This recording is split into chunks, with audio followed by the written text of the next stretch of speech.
Doctor Aravind பனகரை அவர்களின் சீரிய தலைமையின் கீழ் அமைக்கப்பட்டு இன்று தமிழ்நாட்டிற்கு வருகை புரிந்திருக்கும் 16வது நிதிக்குழுவின் பரிந்துரைகள் பரந்து விரிந்த இந்திய திருநாட்டின் அனைத்து மாநிலங்களின் தேவைகளையும் எதிர்பார்ப்புகளையும் நிறைவு செய்து இந்தியாவின் உலகின் பொருளாதார வல்லரசு நாடாக மாற்றும் வகையில் அமைந்திடும் என்று நான் நம்புகிறேன். ஒன்றிய அரசிற்கும் பல்வேறு மாநில அரசுகளுக்கும் இடையேயான அதிகார பகிர்வு மற்றும் பொறுப்புகளை இந்திய அரசியலமைப்பு சட்டம் ஏற்கனவே வரையறுத்து தந்திருக்கிறது. அத்தகைய வழிகாட்டுதலின்படி நாம் கடைபிடித்து வரும் கூட்டாட்சி தத்துவத்தை பின்பற்றி இந்தியாவின் பல்வேறு மாநிலங்கள் தமது மாநிலங்களின் உரிய தேவைகளை நிறைவேற்றுவதுடன் நாட்டின் வளர்ச்சிக்கும் உரிய பங்காற்றி வருகின்றன. எனினும் சுகாதாரம், கல்வி, சமூக நலம் மற்றும் வேளாண்மை போன்ற துறைகளின் முன்னேற்றத்திற்கான பல முக்கியமான திட்டங்களை வடிவமைத்து நடைமுறைப்படுத்துவதற்கான பொறுப்புகளை பெரும்பாலும் மாநில அரசுகள்தான் நிறைவேற்றி வருகின்றன என்பதை நாம் அனைவரும் அறிவோம். ஆனால் அதற்கு மாறாக இந்த பொறுப்புகளை எல்லாம் நிறைவேற்ற தேவையான வருவாயை பெருக்குவதற்கான அதிகாரங்கள் மாநில அரசுகளிடம் குறைவாகவே உள்ளன. அந்த வகையில் கடந்த 15வது நிதிக்குழுவின் பரிந்துரைகளின்படி மாநிலங்களுக்கு பகிர்ந்தளிக்கக்கூடிய வரி வருவாய் பங்கினை 41 விழுக்காடாக உயர்த்தியதை நாங்கள் உளமாற பாராட்டுகிறோம்.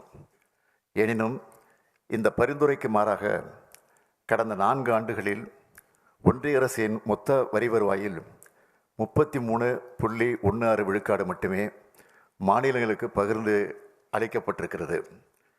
மாநிலங்களுக்கான வரி பகிர்வில் இடம்பெற்றிருக்கும் மேல்வரி மற்றும் கூடுதல் கட்டணம் ஆகியவற்றை ஒன்றிய அரசு இக்காலகட்டத்தில் பெருமளவு உயர்த்தியதே இதற்கு முக்கிய காரணம்.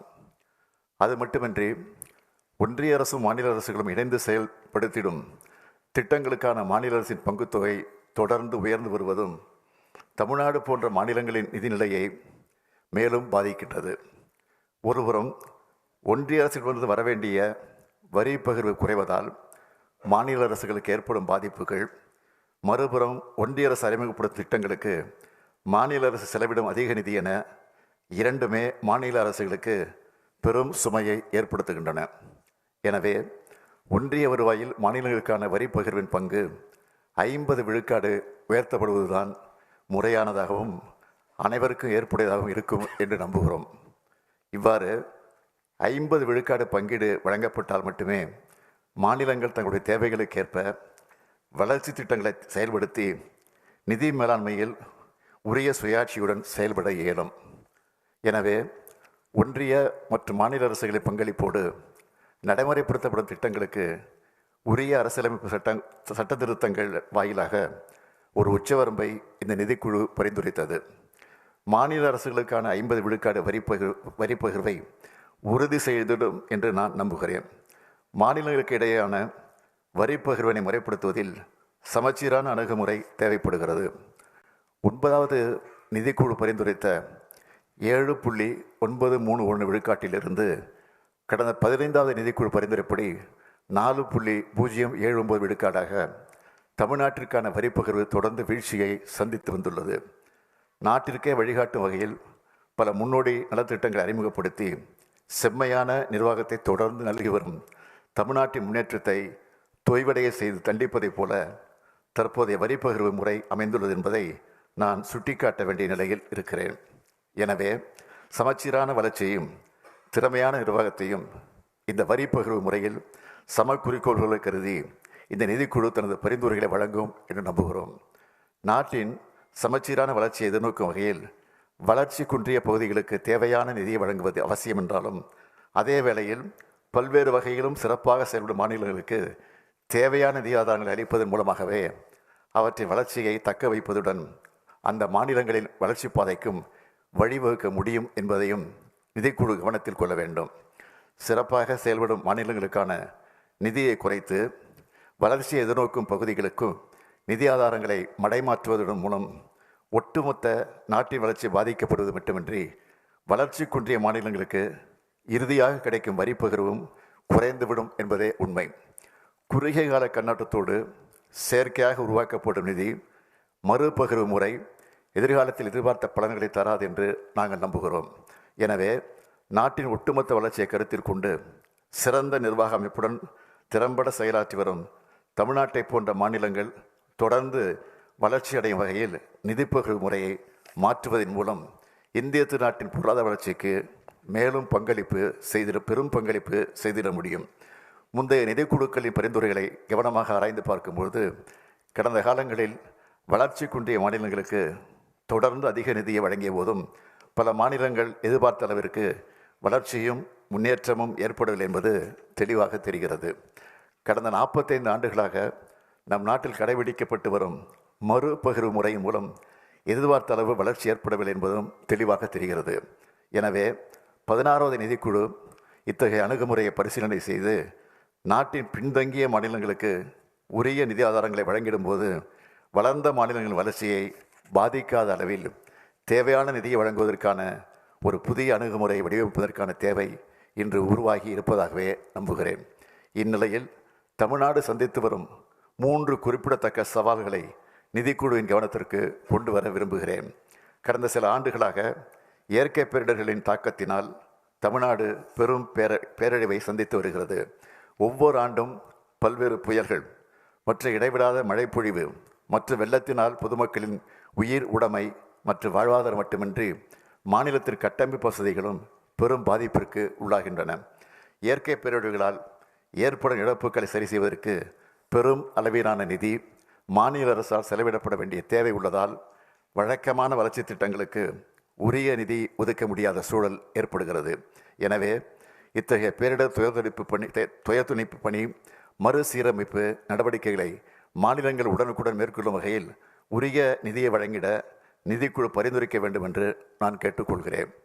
அடுத்து, தமிழ்நாட்டில் அதிகமாக வளர்ந்து வரும் முதியவர்களின் எண்ணிக்கை மற்றும் இதன் காரணமாக மாநில மக்கள் தொகை அமைப்பில் ஏற்படும் மாற்றம் குறித்தும் நிதிக்குழு கவனத்திற்கு கொண்டு வர விழைகிறேன்.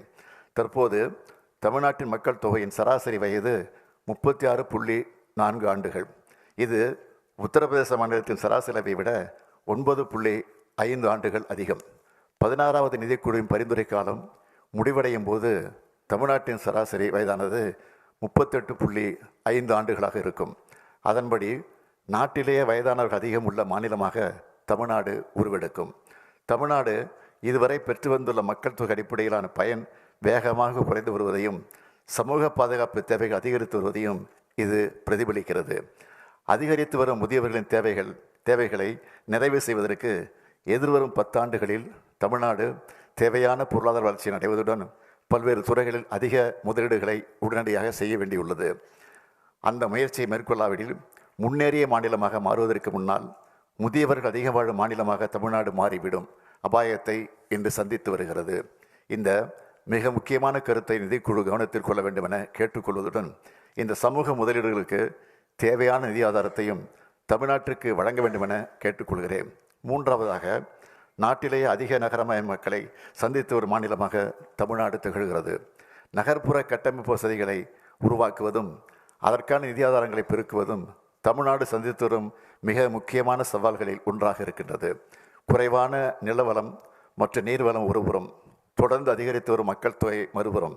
இவற்றுக்கிடையே சென்னை போன்ற நகரங்களில் வாழ்ந்த மக்களுக்கு தேவையான அடிப்படை வசதிகளான குடிநீர், சுகாதாரம், சாலை வசதி மற்றும் தெருவிளக்குகள் அமைத்திட தேவையான முதலீடுகளை செய்திடவும், உள்ளாட்சி அமைப்புகளில் தரமான சேவைகளை தொடர்ந்து வழங்கிடவும் நகர்ப்புற உள்ளாட்சி அமைப்புகளுக்கு அதிக அளவிலான நிதி மற்றும் மானியங்களை வழங்கிட நிதிக்குழு பரிந்துரை செய்திட வேண்டும் என கேட்டுக்கொள்கிறேன்.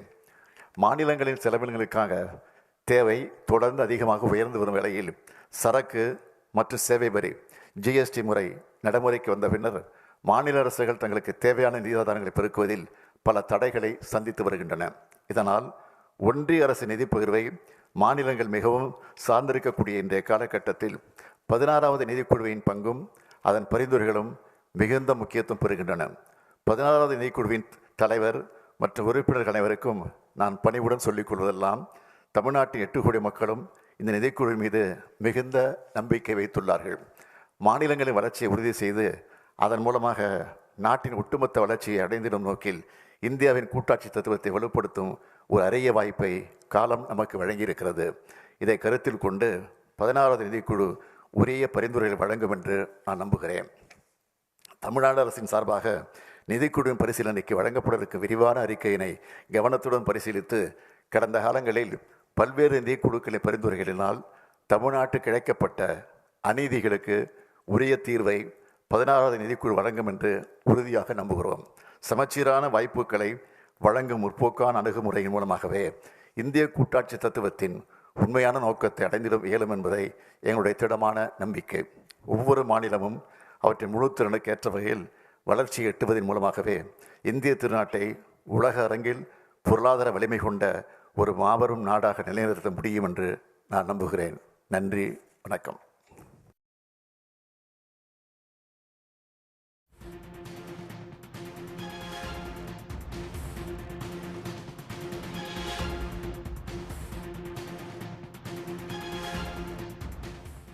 மாநிலத்திற்கு ஒதுக்கப்படக்கூடிய நிதி பங்கீடு என்பது 50% உயர்த்தப்பட வேண்டும் என்று முதலமைச்சர் 16வது நிதிக்குழுவிற்கு வேண்டுகோள் விடுத்திருக்கிறார். 41% தான் தற்போது நிதி பகிர்வாக வழங்கப்படுகிறது. அதில் மாநிலங்களுக்கு 33.16% தான் நிதியாக பகிர்ந்தளிக்கப்படுகின்றது என்கின்ற முறையும் முதலமைச்சர் தெரிவித்திருக்கிறார்.